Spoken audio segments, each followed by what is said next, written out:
السلام علیکم ورحمۃ اللہ وبرکاتہ۔ محترم ناظرین، اس وقت کی بڑی خبر آپ سے شیئر کرنے جا رہے ہیں۔ لکھیم پور میں ہوئے پرتشدد واقعے میں ملوث عناصر کے خلاف سخت کارروائی کی جائے، صدر جمعیت علماء ہند۔ جی ہاں ناظرین، آپ کو بتلا دیں کہ جمعیت علماء ہند کے صدر مولانا محمود اسعد مدنی نے لکھیم پور کھیری یوپی میں ہوئے پرتشدد واقعے کی سخت الفاظ میں مذمت کی ہے اور اس میں ملوث افراد کے خلاف فوری کارروائی کا مطالبہ کیا ہے۔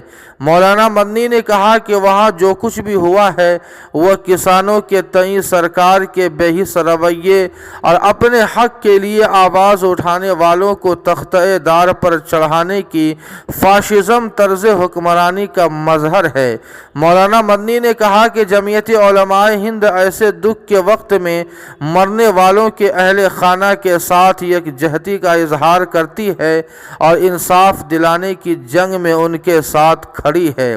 انہوں نے اتر پردیش حکومت سے مطالبہ کیا ہے کہ وہ راج دھرم پر عمل پیرا ہوں اور بھید بھاؤ کے بغیر ان لوگوں کو سزا دلائے جو ایسے گھناؤنا اور انسانیت سوز عمل میں ملوث ہیں۔